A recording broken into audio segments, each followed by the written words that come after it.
Hello and welcome back, or if you're a first-time visitor, consider subscribing. We do some cool things every once in a while. Today, as you can see, I've got new products sitting in front of me. And I test a lot of products, and most, a good bit of them, I think they're decent products, but I don't get overly excited about them. This one, I'm a little bit curious about it. It's got my attention. So this is an Amoril. I hope I'm pronouncing that correctly. And I was contacted by them and asked to give this a review. And after I read the statistics on it and things, I was like, well, I think I'm going to have to. Now, it says it does 50 to 70 kilometers per hour and runs 2 to 3S.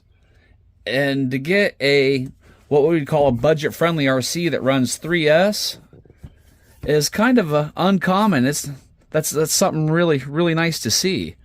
So it comes with oil-filled shocks, steel dog bones, an aluminum chassis, nylon tail, so that should be able to take a good beating without breaking, and says powder differential and main drive shaft, which I'm just guessing is just a steel differential and drive shaft. And it's factory assembled racing car. So I guess the thing to do would be to get this out of the box. And there it is. This thing comes packaged really nice. You get this great big bag of accessories and all your parts, which we will get into momentarily. Your radio, and there's the nylon tail they're talking about. We're going to pull that out real quick because that's going to have to be installed before we start driving. And it comes with instructions on how to install the tail. Pretty simple, straightforward. It's like a couple of Phillips head screws, which they've included in the bag. There's 4 of them. And it's a good nylon tail, pretty flexy. We like to see because these buggies do bounce and the spoilers are known to take a heck of a hit. And we move on to the car. As you can see, it is an aluminum chassis and it looks very nice. You've got like your normal nylon plastic arms, adjustable turnbuckles, pretty good looking body. I really like that color scheme. The orange and the blue stands out pretty good. Like some decent oil filled shocks. Let's set her down and let's just give it the plop test. Oh, I think that might have passed.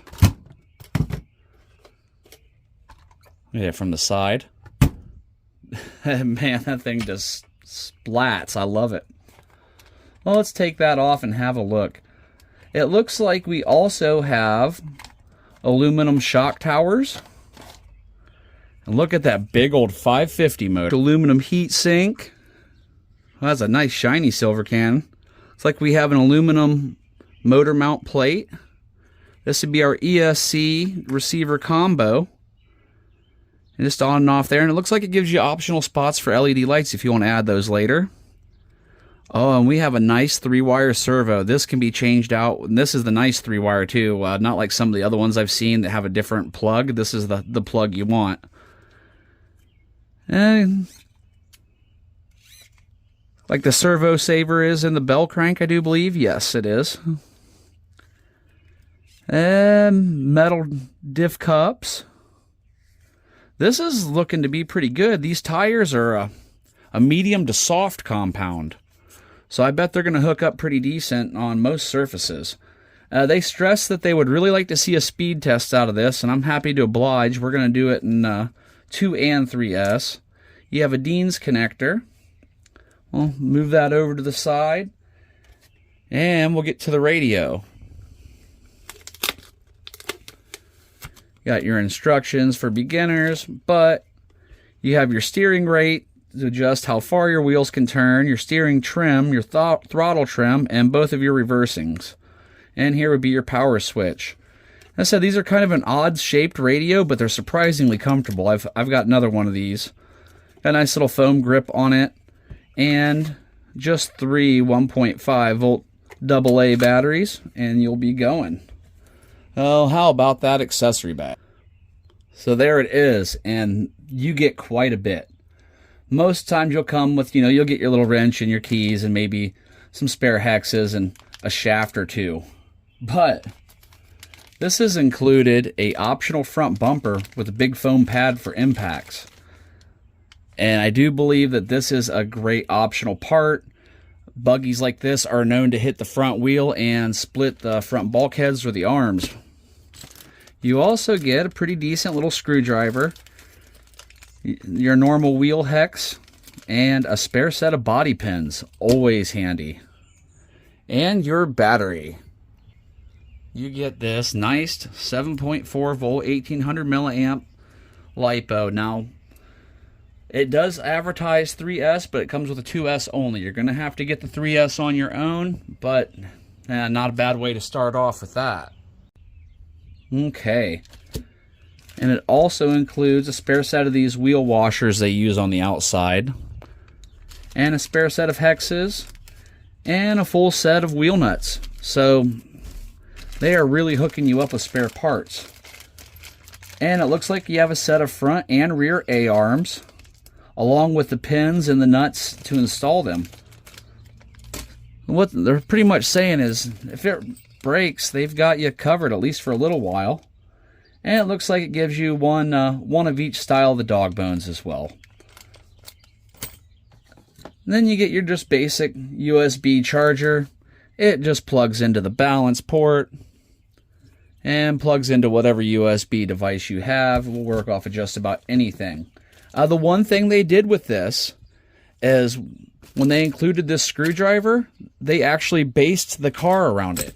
If you look, all of these screws are Phillips head, and this being kind of targeted for people to get into the hobby, everybody has a Phillips head screwdriver. Not everybody has a full hex head set of metrics. So that was kind of smart planning on their thought. That means, you know, all of their parts are going to work on Phillips head, and everybody's got that, so they're going to be able to work on their own stuff right off the rip. And it looks like a pretty decent set of instructions, full explosions, and full parts listings. And it even tells you how to tear your tires apart. And then it also gives you your instructions on how to get your model up and running. But no need for that, because we'll take care of that when we get it out on the field. So speaking of that, let's get this thing out and rip it and just see how it performs. Okay, we have made it out to our destination and we are ready to test this thing. I've got the stock 2S in it now, but we will be putting a 3S in it after we run it around for a little bit on 2S. Gotta see what it does on 3S out here. So, I guess all I could say is sit back, hold on, and let's rock.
Okay, so I think this is going to finish up our review. That was on 3S, and man, it's almost too much to control on 3S out here. 3S is definitely meant more for the road than the dirt. The dirt, I've got the steering dual rates almost down to nothing. This is all the further the steering wheel's moving. That's it. I've got it turned down to that much. This is how much it can move. Here, we turn the gain up all the way. So I had it dialed down considerably. But this is just my personal opinion, but this thing's a winner all day long. It's got a ton of power, it handles great, 2S, 3S, metal chassis, metal turnbuckles, a decent set of tires, a good looking body on it, 550 motor, it's really good oil shocks. It's just a little monster, and I really like it. So I'm definitely going to be leaving a link for this. So if you want one of these little bad boys, go check it out. This little thing's awesome. Remember to smash that like on your way out, and I will catch you on the next video. One last little side note, if you're running 3S, you see how swollen this battery is, and that's a 45C. I ran this for about 15 minutes non-stop, and I may have ruined it. It is super hot to the touch still, and I've been done running for a while. So if you do run 3S in this little beast, keep in mind it's gonna really possibly swell up your battery if prolonged run periods. I'd say just run it for a couple speed runs and take it back off there, or else you're gonna end up like this.